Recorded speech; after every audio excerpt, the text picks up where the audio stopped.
Hello friends, आप सभी का बहुत बहुत वेलकम है उत्कर्ष प्लेटफॉर्म की द 10 मिनट स्टडी शो में, जहां पर आज हमारा टॉपिक रहने वाला है राष्ट्रपति। ये एकमात्र आपकी रिवीजन क्लास रहने वाली है।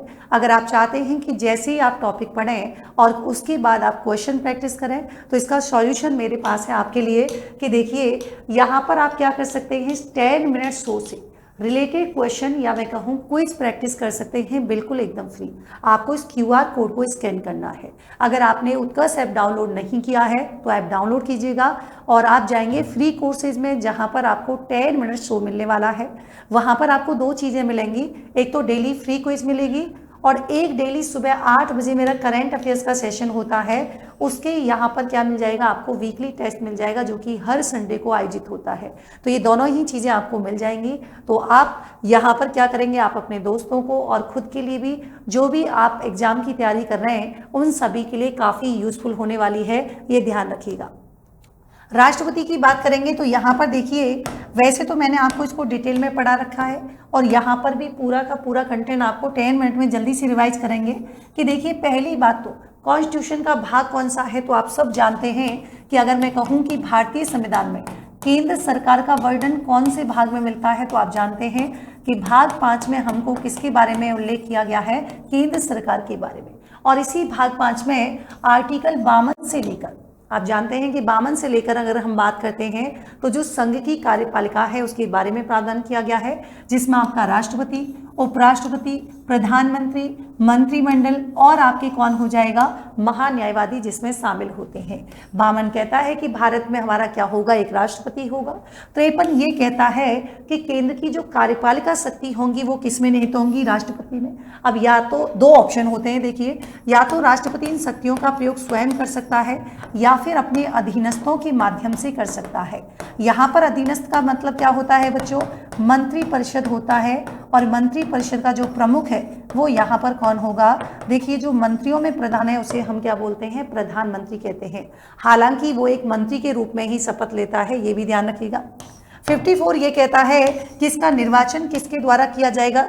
अब आप कहेंगे कि देखो, अगर मैं आपसे कहूं कि क्या जनता इसके चुनाव में भाग लेती है, नहीं, जनता का इसके निर्वाचन से कोई संबंध नहीं है। तो फिर जनता का हमने क्यों लिखा, कि जनता जिन प्रतिनिधियों को चुनती है, यानी कि जो MLA चुनती है, अपने खुद के प्रतिनिधि चुनती है, वही लोग क्या करते हैं, राष्ट्रपति के चुनाव में भाग लेते हैं।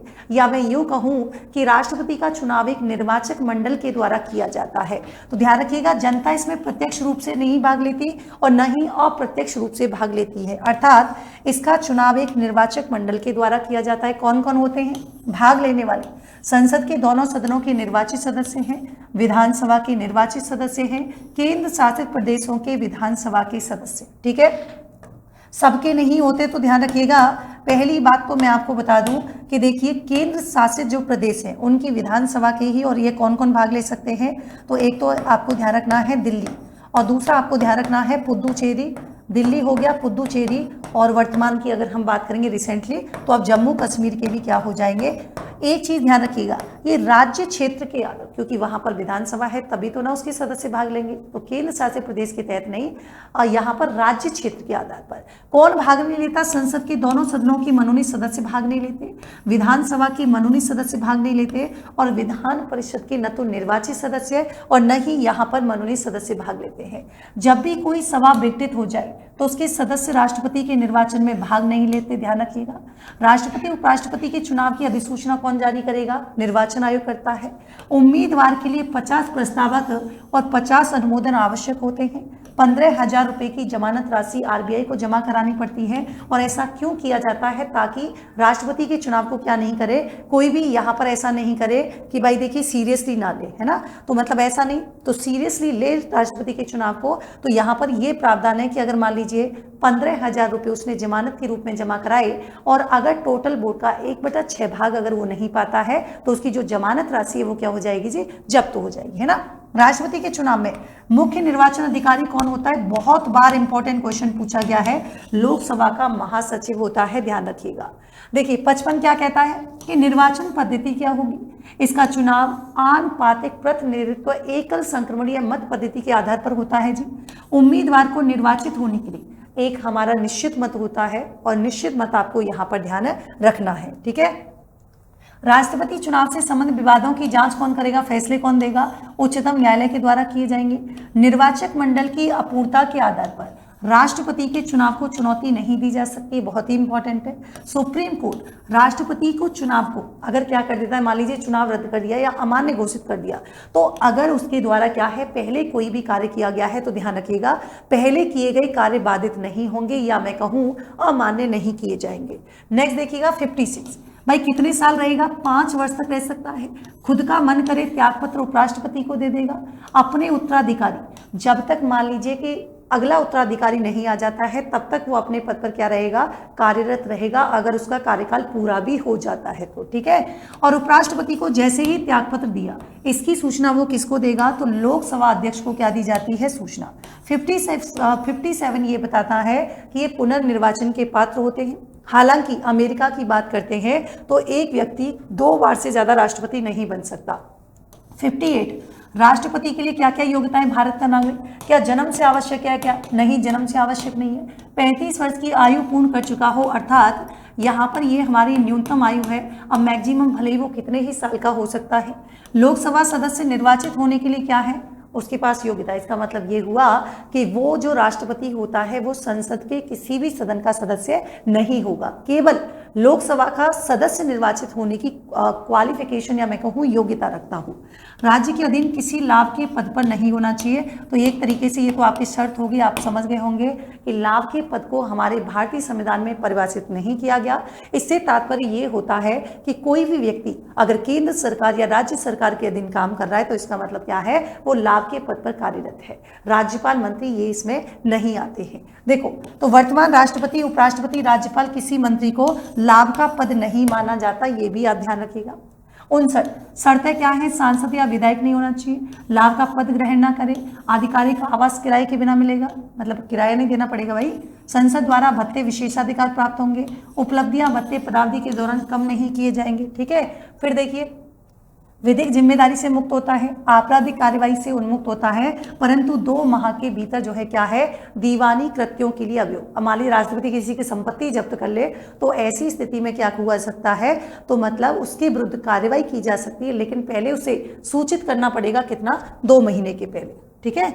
अगला देखिए 60, भाई 60 में अपन क्या करेंगे, तो यहाँ पर अपन लेंगे शपथ। कौन दिलाएगा, तो सुप्रीम कोर्ट का मुख्य न्यायाधीश, अगर नहीं है तो जो भी वरिष्ठ न्यायाधीश होगा वो यहाँ पर दिला देगा। 61, राष्ट्रपति पर महाभियोग। देखो कब आधार क्या है, तो सीधी सी बात है, संविधान का अतिक्रमण करना। प्रक्रिया क्या है, किसी भी सदन में पेश कर सकते हैं, 1/4 सदस्यों के हस्ताक्षर, 14 दिन का नोटिस पहले देंगे, कुल सदस्यों का 2/3 बहुमत, और दूसरे सदन में जब भेजा जाएगा तो ध्यान रखिएगा वो दूसरा सदन भी यहाँ पर जांच करेगा। जब यहाँ पर 2/3 बहुमत से पास हो जाए तो राष्ट्रपति को पद से क्या करना होगा, हटना होगा। देखिए, महाभियोग अर्ध न्यायिक प्रक्रिया है, किसी पर नहीं चलाया गया, और निर्वाचित सदस्य महाभियोग की प्रक्रिया में भाग नहीं लेते हैं। रिक्तता कब हो सकती है, आप सब जानते हैं, कार्यकाल समाप्त हो जाए, त्यागपत्र दे दे, मृत्यु हो जाए, महाभियोग हो जाए। 62 कहता है कि कार्यकाल पूरा होने से पहले नए राष्ट्रपति का निर्वाचन हो जाना चाहिए, अन्यथा निवर्तमान राष्ट्रपति क्या है, चुनाव मतलब वहां पर जो है तक बना रहेगा। ये सारी परिस्थितियां हैं जब यहाँ पर क्या हो सकता है, कोई अन्य व्यक्ति उसकी उपस्थिति में क्या कर सकता है, काम कर सकता है, ठीक है। तो नेक्स्ट क्लास में हम पढ़ेंगे राष्ट्रपति की वीटो पावर शक्तियों के बारे में, राष्ट्रपति की क्षमादान शक्तियों के बारे में, विधायी शक्ति के बारे में, इमरजेंसी शक्तियों के बारे में, वो हम नेक्स्ट क्लास में देखेंगे। लेकिन साथ ही दोस्तों मैं यहाँ पर आपको बात बता दूं कि हमारा समग्र बैच 23 फरवरी से उत्कर्ष टावर जयपुर में शुरू हो रहा है, और आप स्क्रीन पर दिए गए कॉन्टैक्ट नंबर पे कॉल कर सकते हैं किसी भी जानकारी के लिए। फाउंडेशन बैच है, 16 फरवरी को ये बैच आपके शुरू हो रहा है 2 बजे। RS foundation 8.0 Nirmal 2.0 English medium batch हमारा ऑलरेडी शुरू हो चुका है 5 जनवरी। RS prelims offline test series, इसके बारे में मैंने आपको कई बार बताया कि अगर आपको खुद का मूल्यांकन करना है तो टेस्ट सीरीज प्लीज ज्वाइन कीजिएगा। इसके लिए आप QR कोड क्या कर सकते हैं, स्कैन यहाँ पर कर सकते हैं। आरएस 2026 ये फ्री कोर्स आपको मिल रहा है, जिसमें आप weekly test, current affairs magazine और फाउंडेशन सब्जेक्ट बाय नोट्स आपको यहाँ पर मिलेंगी। प्रीलिम्स में समग्र बैच, नाम ही इसका समग्र बैच है, जहां पर हमने चीज़ों को आपके लिए बिल्कुल समग्र किया हुआ है, जिसमें आपको सारा कुछ मिलने वाला है। 8 पॉइंट हो 5 जनवरी 2026 से बैच ये शुरू हो जाएगा। प्रीलिम्स बैच की बात करेंगे 18 दिसंबर 2025 से, और ये मैंने आपको इस क्लास के बारे में बता रखा है कि आप 10 मिनट के क्विज अटेम्प्ट करना नहीं भूलें, और साथ ही साथ संडे को क्लास टेस्ट देना नहीं भूलें, जो कि आपके लिए बिल्कुल एकदम फ्री होने वाला है। सो नेक्स्ट क्लास हम जब भी लेंगे 10 मिनट में, वहां पर हम पढ़ेंगे इनकी शक्तियों के बारे में और राष्ट्रपति से जुड़े हुए महत्वपूर्ण तथ्यों के बारे में। तो मिलते हैं नेक्स्ट सेशन में, तब तक के लिए thank you so much, good night.